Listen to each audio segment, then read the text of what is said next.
నమస్కారం, గంటారావానికి స్వాగతం. ముందుగా ప్రధానాంశాలు. 1 కోటి ఎకరాలను 22A నిషేధిత జాబితాలో చేర్చారన్న హరీష్ రావు. 30,000 కోట్ల విలువైన భూములు అమ్మినట్లు ఆరోపణ. ముస్లింలకు మిలాద్ ఉన్ నబీ శుభాకాంక్షలు తెలిపిన రేవంత్ రెడ్డి. మహమ్మద్ ప్రవక్త బోధించిన సందేశం సమాజానికి ఆదర్శప్రాయమన్న సీఎం. సూర్యాపేట జిల్లా ప్రమాదంలో మృతులంతా ఏపీ వాసులుగా గుర్తింపు. క్షతగాత్రులకు ఆసుపత్రిలో కొనసాగుతున్న చికిత్స.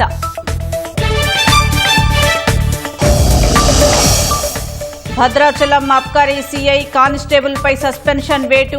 గంజాయి కేసులో ఎఫ్ఐఆర్ను మార్చివేసినందుకు చర్యలు.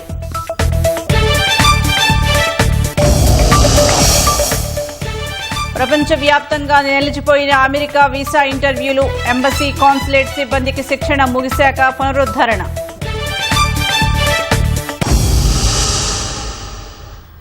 రాష్ట్ర వ్యాప్తంగా దాదాపు 1 కోటి ఎకరాలను 22A జాబితాలో చేర్చారని మాజీ మంత్రి హరీష్ రావు ఆరోపించారు. 22A నుంచి తొలగించాలని ప్రజలు కోరితే లంచాలు అడుగుతున్నారన్న హరీష్ రావు ప్రజల ఆస్తులను నిషేధిత జాబితాలో చేర్చిన ప్రభుత్వమే తొలగించాలని డిమాండ్ చేశారు. ప్రభుత్వమే ప్రజల ఆస్తుల పాలిట కబ్జాదారుగా మారిందని విమర్శించారు. ప్రభుత్వాన్ని నిలదీసి ప్రజల ఆస్తులను కాపాడే బాధ్యత పూర్తిగా బీఆర్ఎస్దేనని హామీ ఇచ్చారు. ప్రజల భూములేమో ప్రభుత్వ ఆస్తులుగా, ప్రజల భూములనేమో 22Aలో నిషేధిత జాబితాలో పెడుతున్నారు. ప్రభుత్వ భూములేమో ఆయన కుటుంబ సభ్యులకు కట్టబెడతా ఉన్నాడు. ఈ రకమైనటువంటి పరిస్థితి. ఇటు ఎస్సీ, ఎస్టీ, బీసీల భూములు 1,00,000 ఎకరాల అసైన్డ్ భూములు లాక్కున్నది ఈ కాంగ్రెస్ ప్రభుత్వం. పట్టాలిస్తామని చెప్పిండ్రు, పట్టాలు ఇవ్వలేదు. కానీ వాళ్ళ దగ్గర ఏదో 20 లక్షలు 30 లక్షలు ఇచ్చే భూములు తీసుకొని పారిశ్రామికవేత్తలకు కమిషన్ల పేరిట కట్టబెట్టే ప్రయత్నం జరుగుతూ ఉంది. ఇలా ప్రజల ఆస్తిని ప్రభుత్వం రాత్రికి రాత్రి కబ్జా పెడుతుంది. రేవంత్ రెడ్డి గారు ఏమంటున్నారు? కబ్జాదారులే ధర్నాలు చేస్తుండట, కబ్జాదారులే ఈ 22Aను వ్యతిరేకిస్తున్నారు అంటున్నారు. ఇప్పుడు మాట్లాడిన హనుమంతరావు గారు కబ్జాదారుడా? ఇక్కడికి వచ్చిన మీరంతా కబ్జాదారులా? ఇలా ఈ ప్రజలు కాదు కబ్జాదారులు, ప్రభుత్వమే కబ్జాదారుడిగా మారింది. ప్రజల ఆస్తిని రాత్రికి రాత్రి నిషేధిత జాబితాలో పెట్టి ఈ ప్రభుత్వం కబ్జాదారుడిగా మారింది తప్ప రేవంత్ రెడ్డి గారు ఇక్కడికి వచ్చినటువంటి ప్రజలు కబ్జాదారులు కాదు.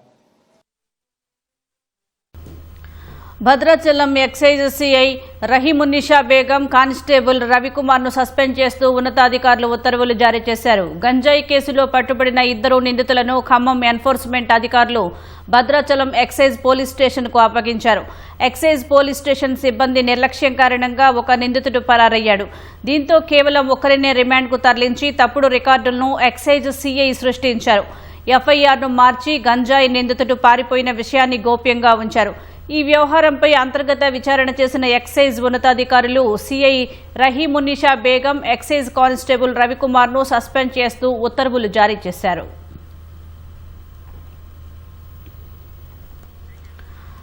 భద్రాచలం వద్ద గోదావరి నీటి మట్టం పెరుగుతోంది. ఎగువ ప్రాంతాల నుంచి వస్తున్న వరద నీటి వల్ల నీటి మట్టం క్రమంగా పెరుగుతోంది. ప్రస్తుతం గోదావరి నీటి మట్టం 35 అడుగులకు చేరి ప్రవహిస్తోంది. వరద ప్రవాహం కొనసాగుతుండటం వల్ల ఇంకా నీటి మట్టం స్వల్పంగా పెరిగే అవకాశం ఉందని అధికారులు తెలిపారు. గోదావరి నీటి మట్టం పెరగడంతో స్నానఘట్టాల ప్రాంతం వద్ద చాలా మెట్లు నీటిలో మునిగాయి. గోదావరిలో పుణ్యస్నానాలు ఆచరించే భక్తులు జాగ్రత్తలు పాటించాలని పోలీసులు హెచ్చరిస్తున్నారు. మరోవైపు చర్ల మండలంలోని తాళిపేరు జలాశయానికి వరద నీరు వచ్చి చేరుతోంది. జలాశయం వద్ద వరద నీరు పెరగడంతో 14 గేట్లను ఎత్తి 16,000 క్యూసెక్కుల వరద నీటిని దిగువన ఉన్న గోదావరి నదిలోకి విడుదల చేస్తున్నారు. ఆదిలాబాద్ లో ఆటో, కారు డ్రైవర్లను లక్ష్యం చేసుకుని దోపిడీలకు పాల్పడుతున్న నిందితుడిని పోలీసులు అరెస్టు చేశారు. ఆటో, కార్లను అద్దెకు అని చెప్పి దూర ప్రాంతాలకు డ్రైవర్ల ఫోన్ పే ఉన్న డబ్బులు కాజేస్తున్న కేటుగాడిని ఆదిలాబాద్ 2 టౌన్ పోలీసులు అరెస్టు చేసి రిమాండ్కు తరలించారు. నిందితుడు చిస్దరి ఖానాపూర్ గ్రామానికి చెందిన రాథోడ్ యువరాజ్గా పోలీసులు గుర్తించారు. నిందితుడు గతంలో పలువురిని మోసగించినట్లు పోలీసుల విచారణలో వెల్లడైంది.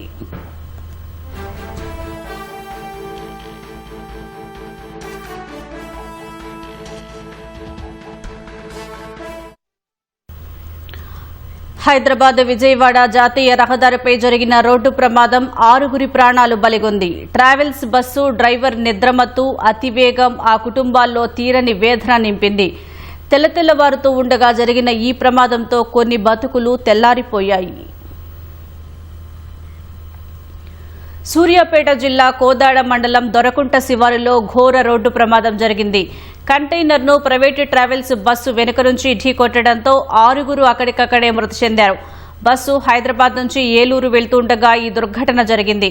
ప్రమాదంలో మరికొందరికి తీవ్ర గాయాలయ్యాయి. సమాచారం అందుకున్న పోలీసులు క్షతగాత్రులను చికిత్స కోసం కోదాడ ప్రభుత్వ ఆసుపత్రికి తరలించి చికిత్స అందిస్తున్నారు.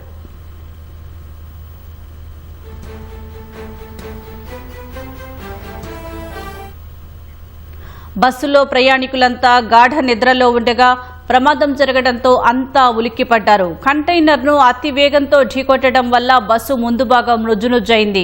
ప్రమాద తీవ్రతను చూసి ప్రయాణికులు హాహాకారాలు చేశారు.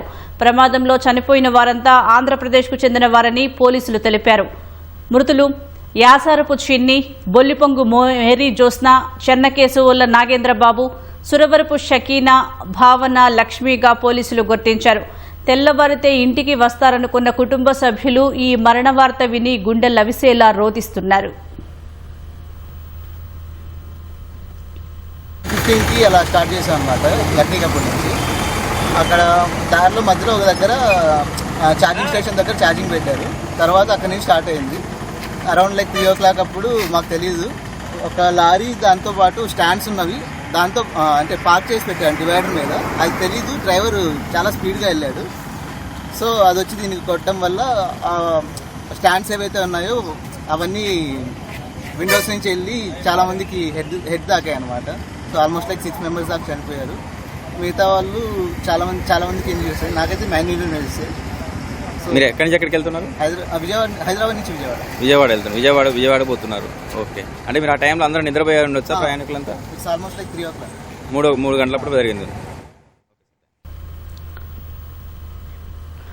కోదాడ రోడ్డు ప్రమాదంపై ముఖ్యమంత్రి రేవంత్ రెడ్డి, మంత్రి ఉత్తమ్ కుమార్ రెడ్డి, మాజీ మంత్రి కేటీఆర్ తీవ్ర దిగ్భ్రాంతి వ్యక్తం చేశారు. బస్సు ప్రమాదంలో బాధిత కుటుంబాలకు సానుభూతి తెలిపారు. క్షతగాత్రులకు మెరుగైన వైద్యం అందేలా చూడాలని అధికారులకు మంత్రి ఉత్తమ్ కుమార్ రెడ్డి ఆదేశించారు. హైదరాబాద్ హుస్సేన్ సాగర్ లో దూకి ఆత్మహత్యాయత్నానికి పాల్పడిన ఓ విదేశీయుడిని పోలీసులు రక్షించారు. సచివాలయం ముందు హుస్సేన్ సాగర్ లో దూకిన వ్యక్తిని అక్కడే విధులు నిర్వహిస్తున్న సైఫాబాద్ పోలీసులు గమనించి తాడు సహాయంతో బయటకు తీసుకువచ్చారు. బాధితుడిని టోలీచౌకీ పారామౌంట్ కాలనీలో నివాసం ఉంటున్న సూడాన్ దేశానికి చెందిన వ్యక్తిగా గుర్తించారు.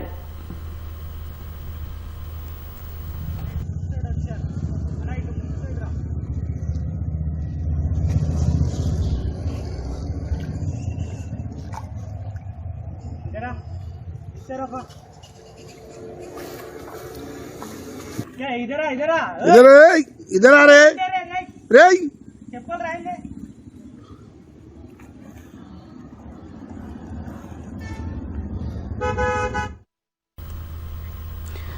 కర్ణాటక విజయపురలో స్థానికంగా ఉన్న చెరువులో 6 మృతదేహాలు కనిపించడం కలకలం రేపింది. మృతుల్లో 4 మహిళలు, 2 బాలురు ఉన్నారు.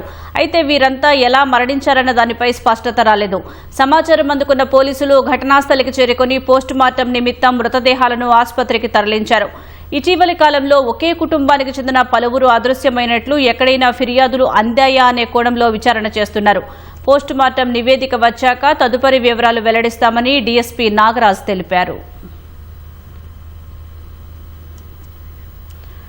అన్నా చెల్లెళ్లు, అక్కా తమ్ముళ్ల అనుబంధానికి ప్రతీకగా జరుపుకునే రక్షాబంధన్ పండుగకు 2 రోజుల ముందు ఉత్తరాఖండ్లో విషాదం చోటు చేసుకుంది. ఓ సోదరుడు తన 2 సోదరీమణులను కాల్చి చంపాడు. అడ్డు వచ్చిన బాబుపైన కాల్పులు జరపగా ఆయన తీవ్రంగా గాయపడ్డారు. ప్రస్తుతం ఆయన పరిస్థితి విషమంగా ఉంది. నిందితుడు వివేక్ కుమార్ ముందుగా తన సోదరి పుష్ప ఇంటికి వెళ్లి ఆమెను తుపాకీతో కాల్చి చంపాడు. తర్వాత మరో సోదరి శకుంతల ఇంటికి చేరుకుని ఆమెతో పాటు బావపైన విచక్షణారహితంగా కాల్పులు జరిపాడు. సోదరి శకుంతల మృతి చెందగా బావ తీవ్రంగా గాయపడ్డారు. అనంతరం నిందితుడు వివేక్ అక్కడి నుంచి పరారయ్యాడు. స్థానికుల సమాచారంతో ఘటనా స్థలానికి చేరుకున్న పోలీసులు దర్యాప్తు ప్రారంభించారు. ఈ జంట హత్యలకు గల కారణాలు ఇంకా తెలియరాలేదని పోలీసులు తెలిపారు. పరారీలో ఉన్న నిందితుడిని పట్టుకునేందుకు ప్రత్యేక బృందాలతో గాలిస్తున్నామని వెల్లడించారు. మేడిగడ్డ పునరుద్ధరణ పనుల పర్యవేక్షణ బాధ్యత సాంకేతిక కమిటీదేనని national dam safety authority NDSA స్పష్టం చేసింది. డ్యామ్ భద్రత పునరుద్ధరణ చర్యలకు సూచనలు ఇచ్చే బాధ్యత రాష్ట్ర డ్యామ్ భద్రతా సంస్థ ఎస్డీఎస్ఏపై ఉంటుందని వివరించింది. ఈ మేరకు హైకోర్టుకు ఎన్డీఎస్ఏ నివేదిక సమర్పించింది. మేడిగడ్డ బ్యారేజీ దాని అనుబంధ నిర్మాణాల భద్రతాపరమైన ఆందోళనలపై తెలంగాణ ప్రభుత్వ అభ్యర్థన మేరకు సాంకేతిక పర్యవేక్షణ కమిటీని ఏర్పాటు చేసినట్లు national dam safety authority NDSA హైకోర్టుకు నివేదించింది. ఎన్డీఎస్ఏ అధ్యక్షతన పనిచేసే ఈ సాంకేతిక కమిటీలో central water commission, central water and power research station, central soil and materials research station ప్రతినిధులు సభ్యులుగా ఉంటారని తెలిపింది. కాళేశ్వరం ఎత్తిపోతల పథకానికి సంబంధించిన బ్యారేజీలు, పంప్హౌసుల సురక్షిత వినియోగానికి నిర్మాణాత్మక నివేదిక సమర్పించేలా ఆదేశించాలని ఒక న్యాయవాది దాఖలు చేసిన పిటిషన్లో హైకోర్టు ఆదేశాల మేరకు ఎన్డీఎస్ఏ ఇటీవల కౌంటర్ దాఖలు చేసింది. కుంగిపోయిన మేడిగడ్డ పునరుద్ధరణ పనులను రాష్ట్ర ప్రభుత్వం చేపట్టినట్లయితే ఆ పనులను పర్యవేక్షించే బాధ్యత ప్రత్యేకంగా ఏర్పాటైన కమిటీదేనని తెలిపింది. అంతేగాక డ్యాం భద్రత పునరుద్ధరణ చర్యలకు సంబంధించి సూచనలు ఇచ్చే బాధ్యత రాష్ట్ర డ్యాం భద్రతా సంస్థపై ఉంటుందని వివరించింది. ప్రణాళిక, డిజైన్, నిర్మాణం, నిర్వహణలో లోపాలు మేడిగడ్డ బ్యారేజీ సమస్యలకు కారణమని పేర్కొంది. మేడిగడ్డ బ్యారేజీని పోలిన సుందిళ్ల, అన్నారం బ్యారేజీల నిర్మాణాల పటిష్టతను పరిశీలించాలని సూచించింది. 3 బ్యారేజీలకు సంబంధించి తాత్కాలిక భద్రతా చర్యలను అఫిడవిట్లో పేర్కొంది. మేడిగడ్డ విషయంలో నీటి ఒత్తిడి తగ్గించడానికి బ్లాక్ 7 గేట్లను పూర్తిగా తెరిచి ఉంచాలని సిఫార్సు చేసింది. మిగిలిన 6 గేట్లను పూర్తిగా తెరిచి ఆ స్థితిలోనే పటిష్టంగా బిగించాలని సూచించింది. గేటును పూర్తిగా ఎత్తడంలో ఏదైనా ఇబ్బంది ఎదురైతే అక్కడే మరమ్మతు చేయాలని సిఫార్సు చేసినట్లు తెలిపింది. కాళేశ్వరం నీటిపారుదల ప్రాజెక్టు అయినప్పటికీ వ్యవసాయపరమైన ఇబ్బందులను పిటిషనర్ ప్రస్తావించారని, ఇవి ప్రభుత్వ విధానపరమైన అంశాలని, ఈ వ్యవహారంతో తమకు సంబంధం లేదని పేర్కొంది. మంత్రి కొండా సురేఖ ప్రణాళికా సంఘం ఉపాధ్యక్షుడు చిన్నారెడ్డి వ్యవహారం కాంగ్రెస్ అధిష్టానం పరిధిలోకి వెళ్లింది. పీసీసీ క్రమశిక్షణా కమిటీ నివేదిక ఇవ్వడంతో ఏఐసీసీ ఎలాంటి నిర్ణయం తీసుకుంటుందనే ఉత్కంఠ నెలకొంది. కొండా సురేఖ, చిన్నారెడ్డి పార్టీకి నష్టం కలిగించేలా వ్యవహరించారని, వారిని పదవుల నుంచి తప్పించాలని కమిటీ నివేదించినట్లు తెలుస్తోంది. అధిష్టానం నిర్ణయం తీసుకునే వరకు కొండా సురేఖ, చిన్నారెడ్డి వేచి చూస్తారా లేదా ముందే ఏదైనా నిర్ణయం తీసుకుంటారా అనే చర్చ కాంగ్రెస్ వర్గాల్లో నడుస్తోంది. రాష్ట్ర రాజకీయాల్లో సంచలనం సృష్టించిన మంత్రి కొండా సురేఖ, చిన్నారెడ్డి క్రమశిక్షణ అంశం అధిష్టానం కోర్టులోకి వెళ్లింది. ఇద్దరు నేతల వ్యవహారంపై విచారణ పూర్తి చేసిన పీసీసీ క్రమశిక్షణ కమిటీ తన నివేదికను పీసీసీ అధ్యక్షుడు మహేష్ గౌడ్ కి సమర్పించింది. మహేష్ గౌడ్ ఆ నివేదికను ఏఐసీసీ రాష్ట్ర వ్యవహారాల ఇన్ఛార్జ్ మీనాక్షి నటరాజన్ కు పంపించారు. మంత్రి కొండా సురేఖ విషయంలో క్రమశిక్షణ కమిటీ కీలక సిఫారసులు చేసినట్లు సమాచారం. మంత్రి కుమార్తె సుస్మిత చేసిన బహిరంగ వ్యాఖ్యలు పార్టీకి, ప్రభుత్వానికి నష్టం కలిగించేటట్లు ఉన్నాయని పేర్కొన్నట్లు తెలిసింది. కొండా సురేఖ క్రమశిక్షణ తప్పడం ఇదే మొదటిసారి కాదని, గతంలోనూ ఇలాంటి పరిస్థితులు ఎదురయ్యాయని వివరించినట్లు సమాచారం. ఇప్పుడు కూడా చర్యలు తీసుకోకపోతే కాంగ్రెస్ కు మరింత నష్టం జరిగే అవకాశం ఉందని, కొండా సురేఖను మంత్రి పదవి నుంచి తప్పించాలని క్రమశిక్షణ కమిటీ నివేదించినట్లు విశ్వసనీయ వర్గాలు చెబుతున్నాయి. సీనియర్ నేత చిన్నారెడ్డి కూడా పార్టీ వ్యతిరేక వ్యాఖ్యలు చేశారని, ఆయనపైన కఠిన చర్యలు తీసుకోవాలని కమిటీ ప్రతిపాదించినట్లు తెలిసింది. పీసీసీ క్రమశిక్షణ కమిటీ నివేదిక ఏఐసీసీకి చేరడంతో ఇప్పుడు తుది నిర్ణయం కాంగ్రెస్ అధిష్టానం చేతుల్లోకి వెళ్లింది. ఇద్దరు నేతలపై ఎలాంటి చర్యలు తీసుకోవాలనే అంశంపై ఏఐసీసీ నిర్ణయం తీసుకోనుంది. ఏఐసీసీ నిర్ణయం వెలువడక ముందే కొండా సురేఖ, చిన్నారెడ్డి తమ రాజకీయ భవిష్యత్తుపై ఏదైనా నిర్ణయం తీసుకుంటారా లేక అధిష్టానం నిర్ణయం కోసం వేచి చూస్తారా అనే అంశంపై కాంగ్రెస్ లో ఆసక్తికర చర్చ జరుగుతోంది. ఇద్దరు సీనియర్ నేతలపై క్రమశిక్షణ కమిటీ చేసిన సిఫారసులు అమలైతే తెలంగాణ కాంగ్రెస్ లో కీలక పరిణామంగా మారే అవకాశం ఉందని పార్టీ వర్గాలు అంచనా వేస్తున్నాయి. మిలాదున్ నబీ సందర్భంగా ముఖ్యమంత్రి రేవంత్ రెడ్డి ముస్లింలకు శుభాకాంక్షలు తెలిపారు. మహమ్మద్ ప్రవక్త జన్మదినాన్ని పురస్కరించుకునే ఈ పవిత్ర దినం ముస్లింలకు ఎంతో విశిష్టమైనదని పేర్కొన్నారు. మహమ్మద్ ప్రవక్త బోధించిన శాంతి, ప్రేమ, సోదరభావం, కరుణ, మానవత్వం, ధర్మబద్దమైన జీవన విధానం సమాజానికి ఎల్లప్పుడూ ఆదర్శప్రాయమని ముఖ్యమంత్రి అన్నారు. ఆయన సందేశాలు ప్రపంచ శాంతి, సామరస్యానికి మార్గదర్శకంగా నిలుస్తాయన్నారు. ముస్లిం మైనారిటీల సంక్షేమం, అభివృద్ధికి తమ ప్రభుత్వం అత్యంత ప్రాధాన్యమిస్తుందని సీఎం స్పష్టం చేశారు. ముస్లింల సామాజిక, ఆర్థిక, విద్యా రంగాల అభ్యున్నతికి ప్రభుత్వం నిరంతరం కృషి చేస్తోందని భరోసా ఇచ్చారు. మిలాదున్ నబీ ప్రతి ఒక్కరి జీవితాల్లో శాంతి, సంతోషం, సౌభ్రాతృత్వాన్ని నింపాలని సీఎం రేవంత్ రెడ్డి ఆకాంక్షించారు. పాకిస్తాన్ రాజధాని ఇస్లామాబాద్లోని ప్రభుత్వ ఆసుపత్రిలో జరిగిన ఘోర అగ్ని ప్రమాదంలో 14 మంది నవజాత శిశువులు సజీవ దహనమయ్యారు. ఆసుపత్రిలోని 3వ అంతస్తులో ఉన్న గైనకాలజీ వార్డులో ఉదయం 7 గంటల ప్రాంతంలో అకస్మాత్తుగా మంటలు చెలరేగాయి. ఆ సమయంలో వార్డులో 15 మంది నవజాత శిశువులు ఉండగా ఒకరిని మాత్రమే ఆసుపత్రి సిబ్బంది రక్షించగలిగారు. దట్టమైన పొగ, అగ్నికీలల కారణంగా మిగతా వారిని రక్షించలేకపోయామని ఆసుపత్రి సిబ్బంది ఆవేదన వ్యక్తం చేశారు. 6 అగ్నిమాపక యంత్రాలతో మంటలను అదుపులోకి తెచ్చారు. షార్ట్ సర్క్యూట్ కారణంగా అగ్ని ప్రమాదం జరిగినట్లు భావిస్తున్నామని ఆసుపత్రి అధికార ప్రతినిధి తెలిపారు. ఈ ప్రమాదంపై అంతర్గత విచారణకు ఆదేశించినట్లు ఆయన చెప్పారు. Pakistan institute of medical science కళాశాలలో ఈ అగ్ని ప్రమాదం జరిగింది. ప్రపంచవ్యాప్తంగా ఉన్న అమెరికా ఎంబసీలు, కాన్సులేట్లలో వీసా అపాయింట్మెంట్లను అమెరికా ప్రభుత్వం తాత్కాలికంగా నిలిపివేసింది. కొన్ని షెడ్యూల్డ్ ఇంటర్వ్యూలను రద్దు చేసింది. ఈ మేరకు అంతర్జాతీయ మీడియాలో కథనాలు వెలువడ్డాయి. ప్రపంచవ్యాప్తంగా ఉన్న తమ రాయబార కార్యాలయాలు, కాన్సులేట్లలోని సిబ్బందికి ప్రత్యేక శిక్షణా కార్యక్రమాలు నిర్వహిస్తున్నామని అమెరికా విదేశాంగ శాఖ తెలిపింది. అందులో భాగంగానే వీసా అపాయింట్మెంట్లను తాత్కాలికంగా నిలిపివేసినట్లు వివరించింది. వీసాదారుల దరఖాస్తులను సమగ్రంగా పరిశీలించేలా సిబ్బందికి శిక్షణ ఇస్తున్నట్లు తెలిసింది. దరఖాస్తుదారుల సామాజిక మాధ్యమ ఖాతాలను తనిఖీపైన తర్ఫీదు ఇస్తున్నట్లు సమాచారం. ఇప్పటికే వీసా ఇంటర్వ్యూలు ఖరారైన వారికి కొత్త తేదీని త్వరలో తెలియజేస్తామని సంబంధిత ఎంబసీలు, కాన్సులేట్ల నుంచి ఈమెయిల్స్ వచ్చినట్లు ఫైనాన్షియల్ టైమ్స్ కథనం ప్రచురించింది. అక్రమ వలసలను అరికడతామని 2024 ఎన్నికల ప్రచారంలో హామీ ఇచ్చిన ట్రంప్ ఇప్పుడు చట్టబద్దమైన వలసలను కూడా కఠినతరం చేస్తున్నారని విమర్శకులు పేర్కొంటున్నారు. హర్ముజ్ జలసంధిలో వాణిజ్య నౌకలను అనుమతించే విషయంలో ఒమన్తో ఒక అవగాహనకు వచ్చామని ఇరాన్ తెలిపింది. పర్షియన్ గల్ఫ్ నుంచి వచ్చే నౌకలు ఇరాన్ ప్రాదేశిక జలాల గుండా ప్రయాణించాల్సి ఉంటుందని ఇరాన్ ఉప విదేశాంగ మంత్రి తెలిపారు. హర్ముజ్ జలసంధిలోకి ప్రవేశించే నౌకలు మాత్రం ఇరాన్, ఒమన్ ప్రాదేశిక జలాల్లో ప్రయాణించవచ్చని వెల్లడించారు. ఈ మార్గంలో కేవలం వాణిజ్య నౌకలకు మాత్రమే అనుమతి ఉంటుందని, యుద్ధ నౌకలను అనుమతించబోమని ఆయన స్పష్టం చేశారు. ఒమన్తో కుదిరిన ఈ ఒప్పందం తాత్కాలికమేనని అన్నారు. రాబోయే 30 నుంచి 60 రోజుల్లో ఒమన్తో కొత్త శాశ్వత మార్గంపై చర్చిస్తామన్నారు. మందు పాత్రలను తొలగించామన్న అమెరికా వాదనలను ఆయన కొట్టిపారేశారు. అవన్నీ అబద్దాలని, ఒకవేళ అమెరికా మైన్ స్వీపర్లు తమ ప్రాంతంలోకి ప్రవేశిస్తే వాటిపై దాడులు చేస్తామని హెచ్చరించారు. అంతకుముందు హర్ముజ్ జలసంధిలో మందు పాత్రలను తొలగించామని అమెరికా అధ్యక్షుడు డొనాల్డ్ ట్రంప్ ప్రకటించారు.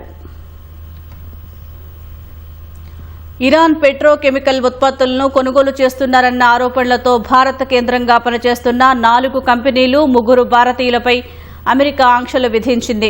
ఇరాన్ను ఆర్థికంగా ఉక్కిరిబిక్కిరి చేయడమే లక్ష్యంగా ప్రారంభించిన ఆపరేషన్ ఎకనామిక్ అవుట్కాస్ట్లో భాగంగా ఈ చర్యలు చేపట్టింది. భారత్ కేంద్రంగా పనిచేస్తున్న Porties partners, Sadashiva overseas limited, PP Softech private limited, ప్రకృతిస్ infra impex India private limited సంస్థలపై అమెరికా ఆంక్షలు విధించింది. పోర్టీస్ సంస్థకు చెందిన 2 భాగస్వాములు హరీష్ రామచంద్ర, ఇంద్రిస్మియా షేక్, పీపీ సాఫ్టెక్కు చెందిన ప్రశాంత్ గార్గ్ పేర్లు ఆంక్షల జాబితాలో ఉన్నాయి. కస్టమ్స్ బ్రోకర్గా ఉన్న పోర్టీస్ పార్ట్నర్స్ ఇరాన్ పెట్రోకెమికల్ ఉత్పత్తులను భారత్కు చేరవేస్తోందని అమెరికా విదేశాంగ శాఖ ఆరోపించింది. సదాశివ ఓవర్సీస్ సంస్థ పలు ఇరాన్ కంపెనీల నుంచి దాదాపు 570 కోట్ల రూపాయల విలువైన పెట్రోలియం ఉత్పత్తులను దిగుమతి చేసుకుందని తెలిపింది. ప్రకృతిస్ ఇన్ఫ్రా కంపెనీ 200 కోట్ల రూపాయల విలువైన ఇరాన్ చమురు ఉత్పత్తులను దిగుమతి చేసుకుందని వెల్లడించింది. ఇరాన్తో వ్యాపార లావాదేవీలు నిర్వహిస్తున్నారన్న ఆరోపణలతో ప్రపంచవ్యాప్తంగా మొత్తం 60 మంది వ్యక్తులు, సంస్థలపై అమెరికా ఆంక్షలు విధించింది. కరేబియన్ దేశం హైతీలో సాయుధ ముఠాలు మరోసారి మారణ హోమం సృష్టించాయి. రాజధాని పోర్ట్ ఓ ప్రిన్స్ కు సమీపంలోని కెన్స్కాఫ్ ప్రాంతంపై దాడి చేసి 47 మందిని హతమార్చాయి. మరో 50 మందిని కిడ్నాప్ చేశారు.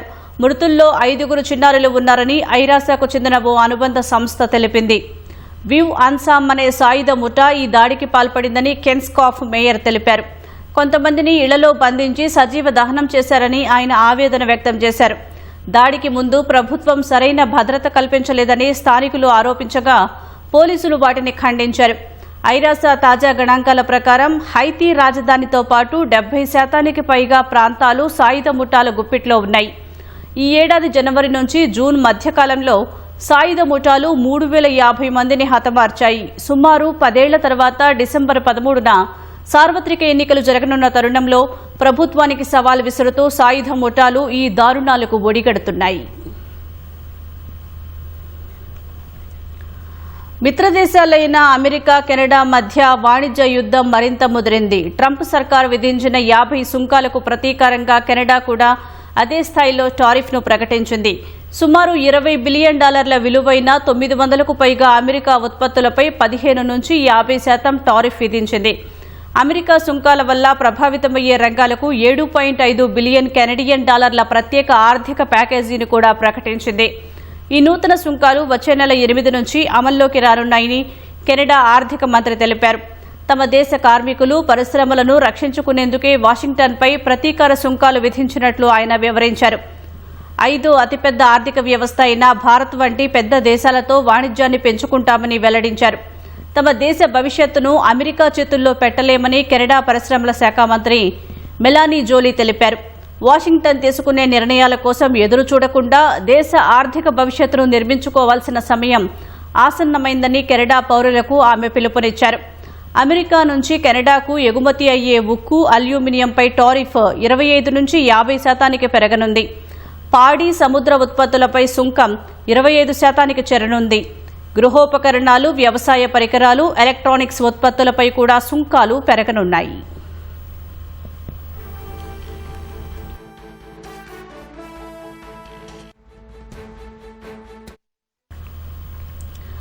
ప్రజలకు సులువైన ప్రయాణాన్ని అందించడమే లక్ష్యంగా లాస్ట్ మైల్ కనెక్టివిటీని మరింత మెరుగుపరిచేలా హైదరాబాద్ మెట్రో రైల్ దృష్టి సారించింది. ఒక ప్రయాణికుడు మెట్రో ఎక్కాల్సిన ప్రాంతం నుంచి దిగాల్సిన ప్రాంతం వరకు చేర్చాల్సిన బాధ్యతలు తీసుకున్న మెట్రో లాస్ట్ మైల్ కనెక్టివిటీ కోసం వివిధ సంస్థలతో ఒప్పందం చేసుకుంది.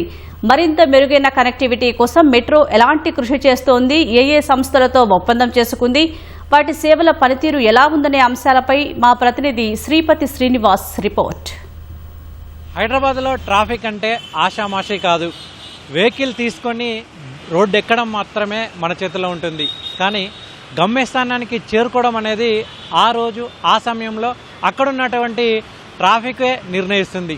అందుకే మెట్రో ఒక సవాల్ చేసి ముందుకొచ్చింది.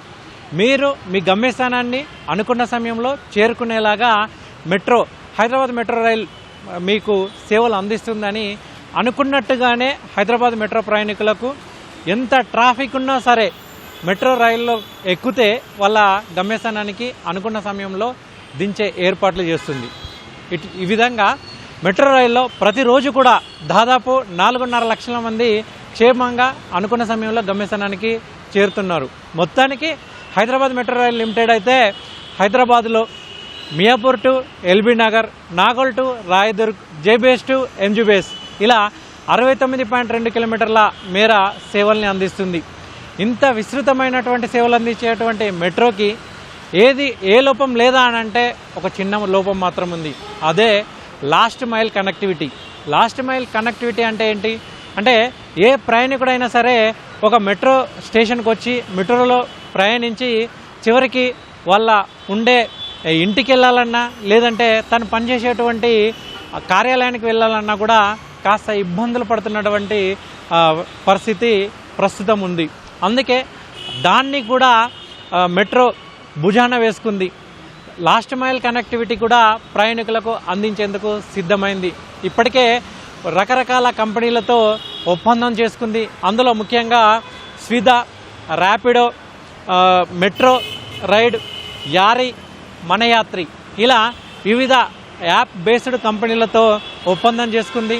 ఏ ప్రయాణికుడైనా సరే మెట్రో రైలు దిగగానే అక్కడ వీటికి సంబంధించినటువంటి ఆటో కావచ్చు, క్యాబ్ కావచ్చు, లేదంటే టూ వీలర్ కావచ్చు సిద్ధంగా ఉంటాయి. తక్కువ ధరలకు, అంటే వాళ్ళు సూచించినటువంటి ధరలు మాత్రమే తీసుకుంటారు. ఇంతకు ముందు మాత్రం మెట్రో రైలు దగ్గర వివిధ రైడ్లు లేదంటే వివిధ క్యాబ్లు కూడా ఉండేవి. అవి మాత్రం మెట్రో దిగగానే 2 నుంచి 3, 4 సమయాన్ని బట్టి, పరిస్థితులను బట్టి, ప్రయాణికుడి అవసరాన్ని బట్టి ఎక్కువ ఛార్జీలను వసూలు చేసేవి. కానీ ఇప్పుడు ఈ మెట్రో యాజమాన్యం ఈ కంపెనీలతో భాగస్వామ్యం చేసుకొని వాళ్ళతో సమన్వయం చేసుకుంటూ ప్రయాణికుడికి లాస్ట్ మైల్ కనెక్టివిటీ అందజేయాలనే ఉద్దేశంతో ఈ నిర్ణీత ఛార్జీలను ఎవరైతే ప్రయాణికుడు తన ఇంటి దగ్గరికి మెట్రో దిగిన తర్వాత తన ఇంటి దగ్గరికి క్షేమంగా రాత్రి 11 గంటలకు చేరుకోవాలన్నా కానీ ఉదయం టైంలో ఆ సమయంలో ఎంత అయితే ఈ టూ వీలర్ కావచ్చు, లేదంటే ఆటోలో కావచ్చు, లేదంటే క్యాబ్లో కావచ్చు ఎంత అయితే చెల్లిస్తారో అంతే ఛార్జీలను తీసుకుంటూ ఈ భాగస్వామ్య యాప్లో లేదంటే క్యాబ్లు కావచ్చు, లేదంటే టూ వీలర్లు కావచ్చు అంతే ఛార్జీలను వసూలు చేస్తాయి. సో దీంతో మెట్రో ప్రయాణికులు క్షేమంగా తమ అనుకున్నటువంటి ప్రాంతానికి తమ కార్యాలయం నుంచి ఇంటికి చేరుకునేందుకు ఎటువంటి ఇబ్బందులు అవస్థలు పడాల్సిన అవసరం లేదని మెట్రో యాజమాన్యం విజ్ఞప్తి చేస్తుంది. అంతేకాదు ఒక పక్క వీటితో సమన్వయం చేసుకుంటూనే మరొక పక్క ఆర్టీసీ వాళ్ళతో కూడా సమన్వయం చేసుకుంటుంది. ఎందుకంటే నగరంలో ఉన్నటువంటి చాలా ప్రాంతాల్లో మెట్రో దిగిన తర్వాత ఆర్టీసీ కనెక్టివిటీ లేదు. అటువంటి వాటిలలో ఆర్టీసీ బస్సులతో ఫీడర్ కనెక్టివిటీ చేసేందుకు కూడా ఒప్పందం చేసుకునే ప్రయత్నం చేసింది. ఇప్పటికే ఏ ప్రాంతాల్లో అయితే మెట్రోకి ఆర్టీసీకి కనెక్టివిటీ లేదో ఆయా ప్రాంతాల్లో ఆర్టీసీ బస్సులను నడపాలని ఆయా డిపో మేనేజర్లకు ఇప్పటికే మెట్రో యాజమాన్యం లేఖలు రాసింది. అందుకు తగ్గట్టుగా సర్వీసులను పునరుద్ధరించే పనిలో ఆర్టీసీ యాజమాన్యం కూడా అంగీకరించింది. ఇప్పటికే కొన్ని ప్రాంతాల్లో ఈ సర్వీసులను పునరుద్ధరించారు, మరికొన్ని ప్రాంతాల్లో కూడా పునరుద్ధరించే ఏర్పాటు చేసింది. ఇప్పటికే కొన్ని ప్రాంతాల్లో ఎలక్ట్రిక్ ఆటోలను కూడా పెట్టాలనే ఆలోచన వచ్చింది. కానీ ఇటీవల కాలంలో ఆటో డ్రైవర్లు కూడా వాటిని వద్దు, దానివల్ల తమకు వచ్చేటువంటి ఆదాయం దెబ్బతింటుంది అన్న వాళ్ళు ఒకరోజు బంద్కు పిలుపునివ్వడంతో ఆ ఆలోచనను అటు మెట్రో యాజమాన్యం ఇటు ఆర్టీసీ యాజమాన్యం కూడా విరమించుకుంది. ఇక ఉన్నటువంటి ప్రైవేటు సంస్థలతో ఒప్పందం చేసుకుని ఎక్కడ కూడా మెట్రో ప్రయాణికుడికి లాస్ట్ మైల్ కనెక్టివిటీ అయితే ఎటువంటి ఇబ్బందులు లేకుండా క్షేమంగా గమ్యస్థానానికి చేరుకునే విధంగా అయితే ఈ ప్రయత్నాలు అయితే చేస్తుంది. ఇవి ఇక్కడ తాజా పరిస్థితులు. Over to you. ఇందిరమ్మ ఇళ్లు పూర్తి చేసి చివరి బిల్లు కోసం ఎదురుచూస్తున్న లబ్ధిదారులకు రాష్ట్ర ప్రభుత్వం శుభవార్త చెప్పింది. మార్చి వరకు ఇళ్ల నిర్మాణం పూర్తి చేసిన లబ్ధిదారులకు 185 కోట్ల రూపాయలను విడుదల చేసింది. లబ్ధిదారుల ఖాతాల్లో 2 రోజుల్లో డబ్బులు జమ కానున్నాయి. కేంద్రం నుంచి నిధులు ఇంకా రాకపోవడంతో రాష్ట్ర ప్రభుత్వమే విడతల వారీగా ఇవ్వాలని నిర్ణయం తీసుకున్నారు. ఇందిరమ్మ ఇళ్ల చివరి బిల్లు కూడా రాష్ట్ర ప్రభుత్వమే చెల్లించనుంది. కేంద్ర ప్రభుత్వం నుంచి నిధుల విడుదలలో జాప్యం అవుతున్నందున విడతల వారీగా డబ్బులు విడుదల చేయనుంది. మార్చి నెలాఖరు వరకు ఇల్లు పూర్తి చేసిన లబ్ధిదారుల్లో 16,000 మందికి చివరి బిల్లు కోసం 185 కోట్ల రూపాయలు విడుదల చేసింది. 2 రోజుల్లో లబ్ధిదారుల ఖాతాల్లో డబ్బులు జమ కానున్నట్లు హౌసింగ్ బోర్డు అధికారులు తెలిపారు. ఇందిరమ్మ ఇళ్ల పథకంలో భాగంగా మొదటి విడతలో గ్రేటర్ హైదరాబాద్ మినహా రాష్ట్ర వ్యాప్తంగా 3,22,000 ఇళ్లు మంజూరయ్యాయి. వారిలో సుమారు 1,00,000 మంది ఇళ్ల నిర్మాణాలు పూర్తి చేశారు. ఇందిరమ్మ ఇళ్ల పథకంలో భాగంగా 4 విడతల్లో 5 లక్షల రూపాయలను లబ్ధిదారులకు చెల్లిస్తోంది. పునాది దశ, గోడల నిర్మాణం, ఆర్సీసీ, ఇంటి నిర్మాణం పూర్తి ఇలా 4 దశల్లో నిధులు విడుదల చేస్తోంది. ఇప్పటి వరకు 3 విడతల్లో డబ్బులు లబ్ధిదారుల ఖాతాలో జమ చేసిన ప్రభుత్వం తుది విడత నిధులు చెల్లించాల్సి ఉంది. అయితే కేంద్ర ప్రభుత్వం నుంచి నిధులు వచ్చిన తర్వాత చివరి బిల్లు విడుదల చేయాలని సర్కారు భావించింది. పీఎం ఆవాస్ యోజన పథకం ద్వారా కేంద్రం నుంచి నిధులు ఇవ్వాలని రాష్ట్ర ప్రభుత్వం కోరింది. ప్రధానమంత్రి ఆవాస్ యోజన నిబంధనలకు అనుగుణంగా అర్హతలు, దరఖాస్తులు, వెరిఫికేషన్ ప్రక్రియ పూర్తి చేసి కేంద్రానికి నివేదిక పంపింది. పట్టణ ప్రాంతాల్లో 1.5 లక్షల రూపాయలు, గ్రామీణ ప్రాంతాల్లో 72,000 రూపాయలు కేంద్రం చెల్లించాల్సి ఉంది. గ్రామీణ ప్రాంతాల్లో కేంద్ర ప్రభుత్వ పథకం కింద నిధులు విడుదల ఆలస్యమైంది. కేంద్రం ఇచ్చే 72,000కు మరో 28,000 రూపాయలు కలిపి చివరి బిల్లు 1,00,000 రూపాయలు చెల్లించాలని ప్రభుత్వం నిర్ణయించింది. ఇందిరమ్మ ఇళ్లకు నిధులు విడుదల చేయాలని కేంద్రాన్ని ప్రభుత్వం పలుమార్లు విజ్ఞప్తి చేసింది. కేంద్రం నిధుల విడుదలలో జాప్యం, మరోవైపు లబ్ధిదారుల నుంచి ఒత్తిడి పెరగడంతో రాష్ట్ర ప్రభుత్వమే నిధులు విడుదల చేయాలని నిర్ణయించింది. ఇప్పటికైనా కేంద్రం నుంచి నిధులు వస్తే మిగతా వారికి బిల్లులు చెల్లించాలని ప్రభుత్వం ఎదురుచూస్తోంది. అమ్మకు ఆసరాగా నిలవాల్సిన ఆసుపత్రిలో అవస్థలు తప్పట్లేదు. కోట్ల రూపాయలు వెచ్చించి నిర్మించిన కనీస సౌకర్యాలు కనిపించట్లేదు. మెదక్ జిల్లా మాతా శిశు ఆరోగ్య కేంద్రానికి నిత్యం వందలాది మంది గర్భిణీలు వస్తూ ఉంటారు. పరీక్షల కోసం గంటల తరబడి నిరీక్షించాల్సి వస్తోంది.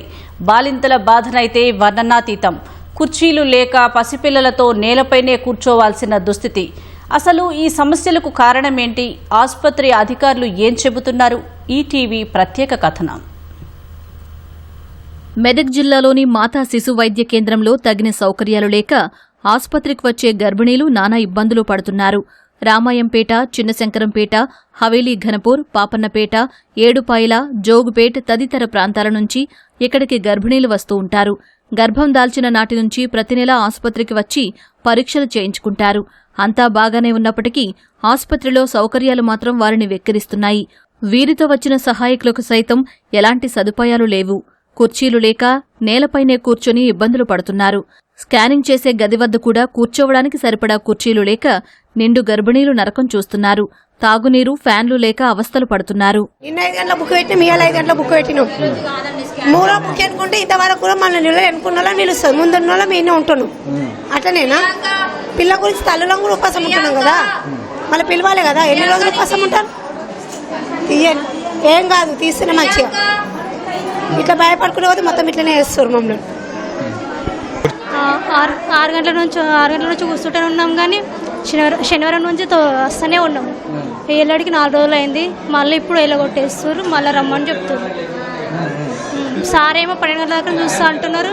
10:30కు వచ్చారు. ఇవాళ 12 గంటల దాకా చూస్తా అన్నారు. 12 దాకా బంద్ చేస్తారు, మిగతా అందరూ పంపించేస్తారు. మళ్ళీ తెల్లారు రమ్మంటారు. ఈ రేపురా ఎల్లుండ్రా అని 4 రోజులే. 4 రోజుల నుంచి ఇట్లనే తిరుగుతున్నాము. ఇక పట్టించుకుంటలేరు, ఏం చేస్తలేరు సార్. ఇట్లా ఉన్నది పరిస్థితి. ఇక ప్రెగ్నెంట్ ఉన్నోళ్ళేమో ఇక అన్నం తినద్దు, ఏం తినదు, ఇట్లనే కూర్చోవాలి, ఇట్లనే చేయాలి. ఇక పని ఏమైనా చక్కర వచ్చి ఏమైనా పడితే కూడా ఎవరికి బాధ సార్? మాకేనా బాధ? కుట్లు విప్పించుకోవడానికి వచ్చిన బాలింతలు కుర్చీలు లేక నేలపైన కూర్చుని పసిపిల్లలకు పాలు పడుతున్నారు. కింద కూర్చుని పైకి లేచే క్రమంలో తీవ్రమైన నొప్పితో ఇబ్బంది పడుతున్నామని చెబుతున్నారు. శరీరంలో ఎక్కడైనా చిన్న గాయమైతేనే మనం విలవిలలాడుతాము. కానీ బిడ్డకు జన్మనిచ్చే క్రమంలో శరీరానికి కొన్ని అంగుళాల మేర కత్తిగాట్లు పెట్టుకుని ఆ గాయం మానడానికి ముందే ఇన్ని అవస్థలు పడాల్సి వస్తుందని ఆవేదన వ్యక్తం చేశారు. అయిన వాళ్ళకు కూర్చోవాలన్నా లేవాలన్నా చాలా ఇబ్బంది ఉంటుంది.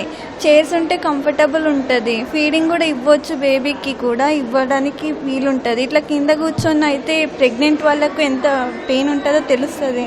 అది గవర్నమెంట్ కొంచెం చైర్స్ అనేది ప్రొవైడ్ చేయడం ప్రెగ్నెంట్ వాళ్ళకి హెల్ప్ఫుల్ ఉంటుందని అనుకుంటున్నాను.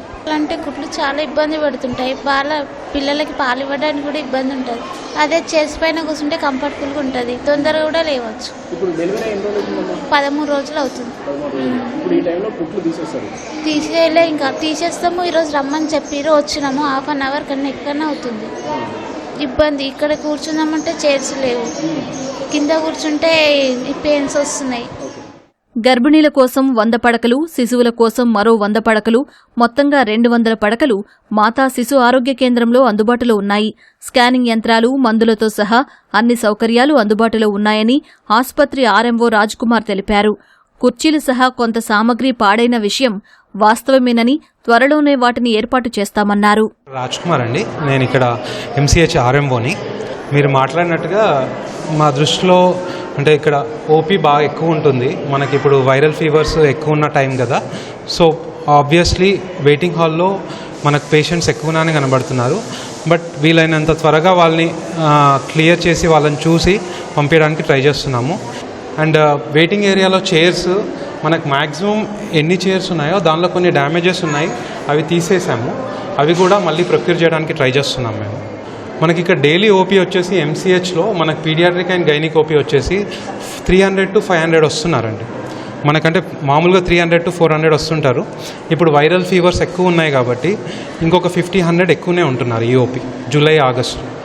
జిల్లా కేంద్రమైన మెదక్లో మనకి మాతా శిశు కేంద్రం ఏదైతే ఉందో ఇక్కడ చూసినట్లయితే పట్టణ కేంద్రంలో సుమారు 100 పడకల ఫెసిలిటీతో ఇక్కడ మనకి హాస్పిటల్ ఉంది. కానీ ఎక్కడ చూసినా కానీ సమస్యలు వేధిస్తున్నాయి. ఇక్కడికి వచ్చే గర్భిణీలు ఎవరైతే ఉన్నారో గర్భిణీలు ఇక్కడ చెకప్ చేసుకోవడానికి కానీ లేదంటే స్కానింగ్ తీసుకోవడానికి కానీ అలా కాకుండా ఇక్కడికి వచ్చిన పేషెంట్లకి ఎదురు చూసేందుకు కూడా కుర్చీలు సైతం లేవని చెప్పేసి ఇక్కడ వాళ్ళు వాపోతున్న పరిస్థితి ఉంది. మొత్తంగా చూస్తే తాగునీరు సౌకర్యము ఇక్కడ ఫ్యాన్లు, అది కాకుండా కూర్చోడానికి కుర్చీలు లేవు.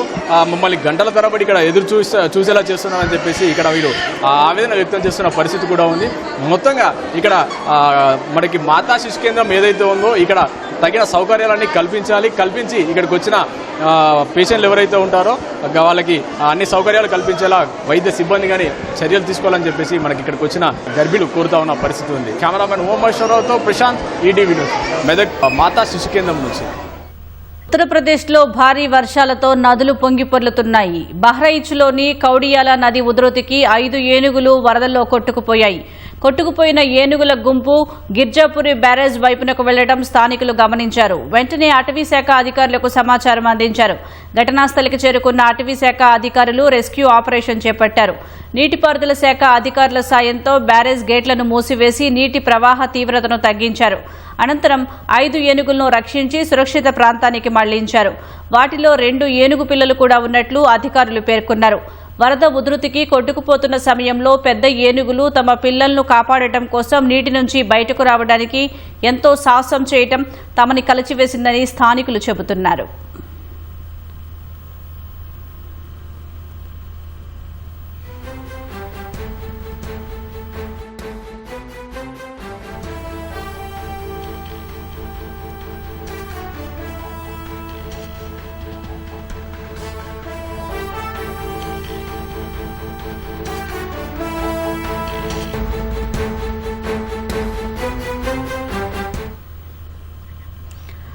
దేశంలో ఆకాశాన్నంటుతున్న నిత్యావసర సరుకుల ధరలపై కాంగ్రెస్ పార్టీ మోదీ ప్రభుత్వంపై తీవ్రస్థాయిలో విరుచుకుపడింది. బీజేపీ పదే చెప్పే అచ్చేదిన్ సామాన్యుడి బడ్జెట్ను ఛిద్రం చేస్తోందని విమర్శించింది. పండుగల వేళ పెరిగిన ధరలతో సామాన్యుడి పరిస్థితి దారుణంగా మారిందని కాంగ్రెస్ అధ్యక్షుడు మల్లికార్జున ఖర్గే ఆందోళన వ్యక్తం చేశారు. గత ఏడాదితో పోలిస్తే ఉల్లి ధర ఏకంగా 59% పెరిగిందన్నారు.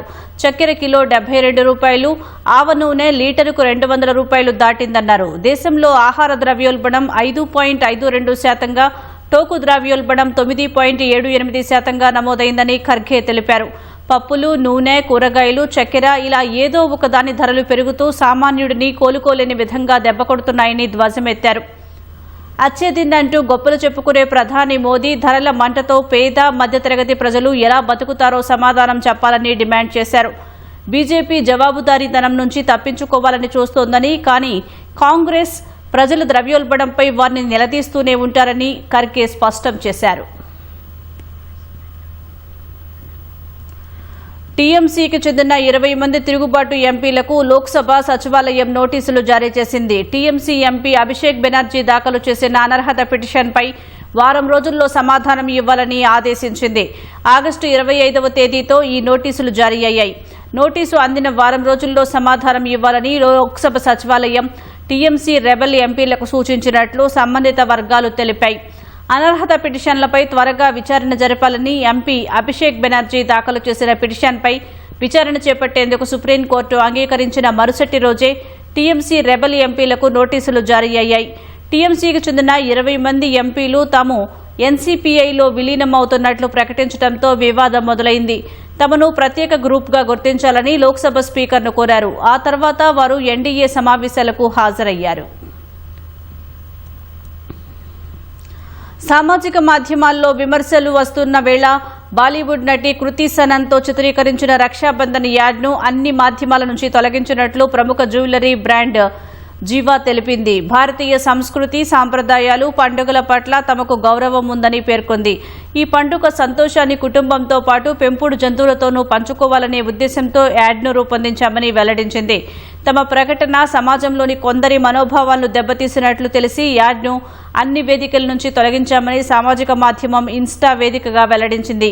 ఈ యాడ్లో కృతి సనన్ వస్త్రధారణ, పెంపుడు సునకానికి రాఖీ కట్టడంపై సామాజిక మాధ్యమాల్లో తీవ్ర విమర్శలు వ్యక్తమయ్యాయి. సోదరుడికి రాఖీ కట్టే సమయంలో ఎలాంటి దుస్తులు ధరించాలో తెలియదా అంటూ బీజేపీ ఎంపీ నటి కంగనా రనౌత్ ప్రశ్నించారు. తనపై వచ్చిన ట్రోల్స్ విమర్శలపై కృతి సనన్ కౌంటర్ ఇచ్చారు. సంస్కృతి సాంప్రదాయాలు మనసులో ఉంటాయని, దుస్తుల్లో కాదని అన్నారు. ఈ వరుస వాడి వేడి పోస్టుల నేపథ్యంలో యాడ్ను తొలగిస్తున్నట్లు జీవా సంస్థ ప్రకటన విడుదల చేసింది. తిరుమల శ్రీవారిని సినీ నటుడు నిఖిల్ దర్శించుకున్నారు. వీఐపీ ప్రారంభ విరామ దర్శన సమయంలో స్వామివారి సేవలో పాల్గొన్నారు. వైకుంఠ క్యూ కాంప్లెక్స్ ద్వారా ఆనంద నిలయంలోకి వెళ్లిన నిఖిల్ స్వామివారిని దర్శించుకుని మొక్కులు చెల్లించుకున్నారు. దర్శన అనంతరం రంగనాయకుల మండపంలో పండితులు ఆశీర్వచనం చేసి స్వామివారి తీర్థ ప్రసాదాలను అందజేశారు. వెంకటేశ్వర స్వామిని చాలా నమ్ముతాను చిన్నప్పటి నుంచి. అండ్ నేను ప్రతిసారి సినిమా రిలీజ్కి ముందు కానీ ఏదైనా పెద్ద అనౌన్స్మెంట్ చేసే ముందు కానీ నేను ఎప్పుడు వచ్చి దర్శనం చేసుకుంటాను. అలాగే ఈరోజు మా ప్రొడ్యూసర్ ఠాగూర్ మధు గారితో వచ్చాను. మా స్వయంభూ సినిమా నుంచి అద్భుతమైన అనౌన్స్మెంట్స్ రాబోతున్నాయి. అనౌన్స్ చేసే ముందు, ఈ అప్డేట్స్ అనౌన్స్ చేసే ముందు దేవుడిని వచ్చి ఒకసారి దర్శనం చేసుకొని ఆయన ఆశీర్వాదాలు తీసుకోవాలని వచ్చాం. అండ్ అలాగే స్వయంభూ is coming very soon with amazing updates with grace of God. స్వయంభూ అండి, రైట్. నేను స్వయంభూ అనే మూవీ, దాని తర్వాత ఇండియా హౌస్ సినిమా చేస్తున్నాం. అలాగే కార్తికేయ 3 కూడా is in the process. So వరుసగా సినిమాలు వస్తున్నాయి. అండ్ దేవుడు దయ ఉంటే డెఫినెట్లీ మంచి సినిమాలతో మీ అందరిని ఇంప్రెస్ చేయడానికి రాబోతున్నాం. కేరళలోని వైనాడ్ జిల్లా ఇరుళం గ్రామంలో ఓణం వేడుకల సందర్భంగా గ్రామస్తులు రూపొందించిన భారీ పూల రంగవల్లి అందరినీ ఆకట్టుకుంటుంది. ఈ కళాఖండాన్ని కేవలం అలంకరణ కోసమే కాకుండా స్థానికుల హృదయాల్లో ఎప్పటికీ నిలిచిపోయే మణియన్ అనే ప్రియమైన అడవి ఏనుగు జ్ఞాపకార్థం దాని రూపంతో అద్భుతంగా తీర్చిదిద్దారు. గ్రామస్తులందరూ కలిసి ఏకంగా 25,000 చదరపు అడుగుల విస్తీర్ణంలో ఈ రంగవల్లిని ఏర్పాటు చేశారు. బంతి పువ్వులు, గులాబీలు వంటి 10,000 కిలోలకు పైగా రకరకాల పూలను ఉపయోగించి ఈ అద్భుతమైన పూల తివాచీని రూపొందించారు. గ్రామస్తులంతా కలిసి ఆ ఏనుగుకు నివాళిగా ఈ కళాఖండాన్ని రూపొందించడం విశేషం.